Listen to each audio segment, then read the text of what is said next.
মাটি দিয়ে শুধু ঠাকুর তৈরি হয় না, মাটিতে আরও অনেক জিনিস তৈরি হয়, যেমন মাটির থালা বাসন, মাটির আসবাবপত্র। তোমাদের এই ভিডিওতে দেখাবো মাটির প্রেসার কুকার তৈরি করা, কীভাবে তৈরি করে সেটা দেখতে এই দোকানের সামনে চলে আসলাম, যেখানে অনেক থালা বাসন পাওয়া যায় মাটির। তো এখানে ভেতরে ঢুকেই তো দেখতে পেলাম সব সাজানো রয়েছে। এখানে একটা হাঁড়ি রয়েছে আর এখানে একটা বোতল রয়েছে।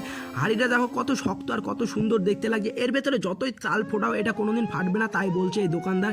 তো এখানে তো এখন বানাচ্ছে না, তো বানানোর ভিডিওটা নেক্সট ভিডিওতে তোমাদের দেখাবো, কীভাবে এগুলো তৈরি করে সেটাই দেখাবো। তার জন্য তোমরা আগে সাবস্ক্রাইব করে না, পরের ভিডিওতে ঠিকঠাকভাবে দেখাবো। এখন এগুলো দেখো কি কি রয়েছে এখানে। এখানে দেখো আর একটা হাঁড়ি রয়েছে মাটির, কিন্তু এটার ওপরে ঢাকনাটা হচ্ছে কাচের। তো এটা দেখতে তো বেশ ভালো লাগছে। আর এর পাশে রয়েছে একটা কড়া, দেখো কড়াটাও তো ভালো লাগছে।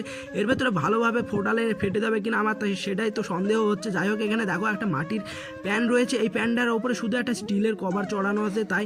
আর এখানে আরেকটা সুন্দর জিনিস আছে যেটা তোমাদের দেখাচ্ছি। দেখো এই কলসির ভেতরে জল ঢোকাবে, আর যখন জলটাকে উল্টো করে ঢালবা তখন বাঁশির মতো সুরে এটাকে বাজতে থাকবে।